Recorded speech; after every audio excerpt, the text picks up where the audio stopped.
निवड करण्यात यावी। आपण श्री एकनाथ शिंदे विधानसभा सदस्य या प्रस्तावाला अनुमोदन देतील।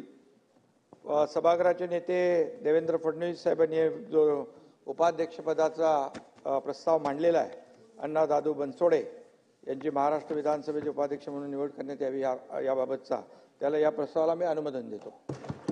श्री अजित पवार विधानसभा सदस्य यांनी आपला प्रस्ताव मांडावा। सन्माननीय अध्यक्ष महोदय, मी आपल्या अनुमतीने खालील प्रस्ताव मांडतो। श्री अण्णा दादू बनसोडे विधानसभा सदस्य यांची महाराष्ट्र विधानसभेचे उपाध्यक्ष म्हणून निवड करण्यात यावी। श्री चंद्रकांत दादा पाटील विधानसभा सदस्य या प्रस्तावाला अनुमोदन देतील। राज्याचे उपमुख्यमंत्री माननीय अजितदादा पवार यांनी महाराष्ट्र विधानसभेचे उपाध्यक्ष म्हणून श्री अण्णा दादू बनसोडे विधानसभा सदस्य यांचा जो उपाध्यक्ष म्हणून प्रस्ताव मांडला त्याला मी अनुमोदन देतो। आता मी पहिला प्रस्ताव मतास टाकतो। प्रश्न असा आहे की श्री अण्णा दादू बनसोडे विधानसभा सदस्य यांची महाराष्ट्र विधानसभेचे उपाध्यक्ष म्हणून निवड करण्यात यावी। अनुकूल असतील त्यांनी होय म्हणावे, प्रतिकूल असतील त्यांनी नाही म्हणावे। होयचे बहुमत आहे, होयचे बहुमत आहे।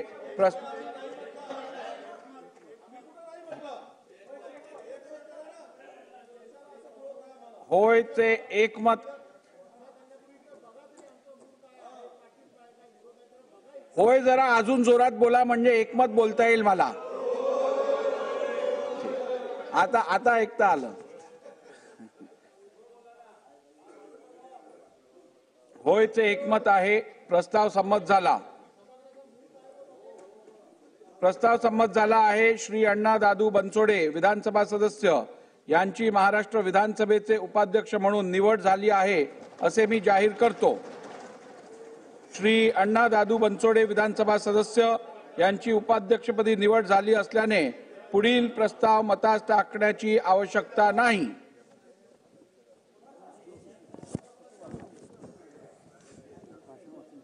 महाराष्ट्र राज्याच्या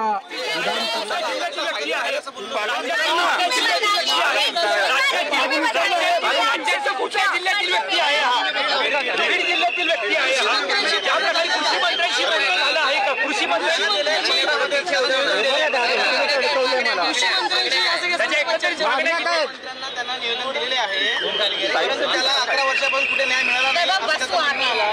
परंतु मी त्याला म्हटलं ही सरकार तुला मदत करेल, तू येऊन जावं खाली, पण तो म्हणते माझी मस्तीनं जिथपर्यंत साहेबांची मला इंडस्ट्री मिळणार नाही, मुख्यमंत्री साहेबांची तिथपर्यंत मी खाली उतरत नाही। 18 मागण्या केल्या पत्रामध्ये, काय काय मागण्या हिंदीमध्ये सांगा ना।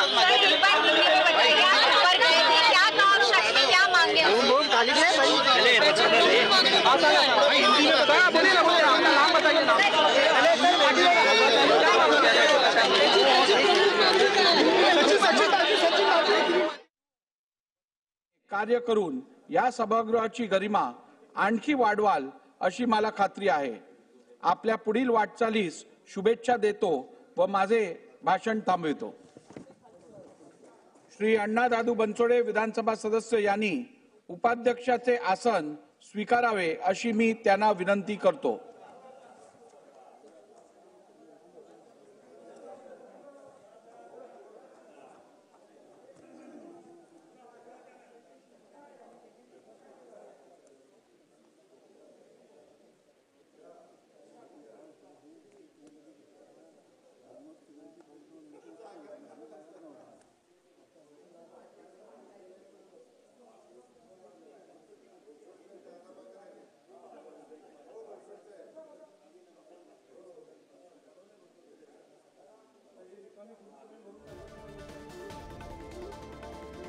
ही दृश्य पाहतोय। विधानसभेचे उपाध्यक्ष म्हणून अण्णा बनसोडे यांची निवड झाली।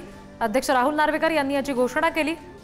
आवाजी मतदानानं हा निर्णय झाला आणि आता सगळे जे विधानसभा सदस्य आहेत, जे आमदार आहेत, ते बनसोडेंचं अभिनंदन करतायत। उपाध्यक्षपदी आता ते विराजमान झालेले आहेत। विधानसभा अध्यक्ष म्हणून राहुल नार्वेकर आणि विधानसभा उपाध्यक्ष म्हणून अण्णा बनसोडे यापुढे सभागृहाचं कामकाज पाहतील। विधानसभेच्या उपाध्यक्षपदी आमचे सन्माननीय सहकारी श्री अण्णा बनसोडेजी यांची निवड झाली, त्याबद्दल त्यांच्या अभिनंदनाचा प्रस्ताव मी या ठिकाणी मांडतो आहे. महायुतीचं सरकार हे सर्वसामान्यांचं सरकार आहे आणि म्हणून सर्वसामान्यांची ज्यांची नाळ जुडलेली आहे, मातीशी ज्यांची नाळ जुडलेली आहे, असे एक आमदार अण्णा बनसोडे हे आज या ठिकाणी उपाध्यक्षाच्या पदावर विराजमान झाले, याचा मला अतिशय मनापासून आनंद आहे आणि म्हणून मी त्यांचं पहिल्यांदा मनपूर्वक अभिनंदन करतो. खरं म्हणजे दाक्षिणात्य संस्कृतीमध्ये अण्णा हे मोठ्या भावाला म्हणतात. आपल्या इकडे बऱ्याच भागामध्ये अण्णा म्हणजे मोठा भाऊ असतो. त्यामुळे आता एकीकडे अध्यक्षपदावर ॲडव्होकेट नार्वेकर साहेब यांच्यासारखा एक विधिज्ञ बसलेला असताना त्यांच्यासोबत बराच काळ समाजकारण, राजकारण, महानगरपालिका, आमदारकी अशा वेगवेगळ्या भूमिका निभवणारे एक सदस्य आपले सहकारी म्हणून आता त्या ठिकाणी काम करणार आहेत. आणि मला असं वाटतं की यामुळे एक प्रकारे आपला अनुभव जो या विधानमंडळाचा एक विधिज्ञ म्हणून आहे, त्याच्यासोबत मातीशी जुळलेला एक आपला सहकारी हा त्या ठिकाणी जेव्हा विराजमान होईल त्यावेळेस आपल्या दोघांच्या समन्वयातून या सभागृहाला निश्चितपणे न्याय मिळेल अशा प्रकारचा विश्वास मी व्यक्त करतो. महाराष्ट्र विधानमंडळाला एक फार मोठी परंपरा आहे आणि या गौरवशाली परंपरेला पुढे नेण्याची जबाबदारी आपली सर्वांची आहे. काल आम्ही एका कार्यक्रमाला गेलो होतो, पॉंडिचेरीचे स्पीकर त्या ठिकाणी होते. त्यावेळी चर्चा चालली होती कोणाचं किती सभागृह चालतं. त्यावेळी असं लक्षात आलं की देशामध्ये सर्वाधिक काळ चालणारं सभागृह आपलं आहे. अनेक राज्य अशी आहेत, बजेट सेशन 4 दिवसाचं होतं, 3 दिवसाचं सेशन होतं, 2 दिवसाचं सेशन होतं. आपल्या इकडे आपण बघितलं असं मध्ये, पण ठीक आहे कोविड होता म्हणून, दुसरं कारण नसेल कदाचित. पण पुन्हा आता आपण अधिक काळ सेशन या ठिकाणी करतो आणि म्हणून ही जी काही आपली परंपरा आहे, ही परंपरा आपल्याला पुढे नेण्याचं काम हे अध्यक्ष आणि उपाध्यक्षांवर आणि सर्व सदस्यांवर निश्चितपणे या ठिकाणी आहे. आज आपण संविधानावर चर्चा करतो आणि भारताचं संविधान किती मोठं आहे आणि त्यांनी कशा प्रकारे सामान्यातल्या सामान्य माणसाला देखील मोठ्या पदावर जाण्याची संधी दिलेली आहे, हे आपण आज बघू शकतो. चहा टपरीवर काम करणारे पंतप्रधान झाले, ऑटो रिक्षा चालवणारे राज्याचे मुख्यमंत्री झाले आणि ज्यांनी पान टपरी देखील चालवली असे आज राज्याचे उपाध्यक्ष झाले. हे भारतीय संविधानाने या ठिकाणी संधीची समानता जी आपल्याला दिली, त्याचं यापेक्षा मोठं उदाहरण हे दुसरं असू शकत नाही. आणि म्हणूनच मला असं वाटतं की हा गौरव केवळ अण्णांचा नाही आहे, तर हा 13 कोटी जनतेचा गौरव आहे की ज्या जनतेने ही संवैधानिक व्यवस्था या ठिकाणी निर्माण केलेली आहे. मी अण्णांचं जसं अभिनंदन करतो तसं या सभागृहातल्या सर्व सदस्यांचं अभिनंदन करतो आणि विशेषतः विरोधी पक्षाचं देखील अभिनंदन करतो. विरोधी पक्षाने देखील मोठं मन दाखवत ही निवड एकमताने झाली पाहिजे या दृष्टीनं कुठला दुसरा फॉर्म देखील भरलेला नाही आणि त्यामुळे निश्चितपणे त्यांचंही मी मनापासून या ठिकाणी अभिनंदन करतो. आपण जर या ठिकाणी बघितलं तर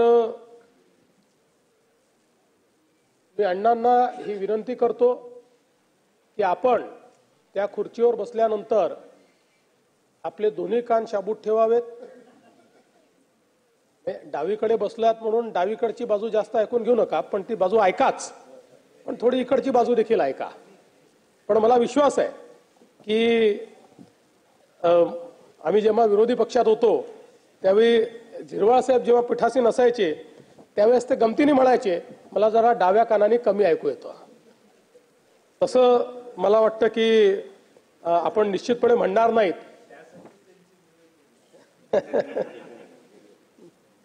त्यामुळे दोन्ही कानाने नीट ऐकू येणारे अशा प्रकारचे आमचे उपाध्यक्ष आता आपण सगळ्यांनी निवडले आपले उपाध्यक्ष. त्यामुळे आता विरोधी पक्षाला तक्रार करायला कुठेही जागा राहणार नाही हा मला विश्वास आहे. तसंही अध्यक्षांनी काही फार जागा तुम्हाला ठेवली असं मी मानतच नाही. पण अर्थात विरोधी पक्षाचं समाधान हे कधीच होत नसतं आणि जो विरोधी पक्ष समाधानी झाला तो विरोधी पक्ष कधीच प्रगती करू शकत नाही. त्याच्यामुळे मला विश्वास आहे की तुम्ही असमानानीच राहाल. महाराष्ट्र विधानसभेचं जे उपाध्यक्ष पद आहे ते अनेक दिग्गज नेत्यांनी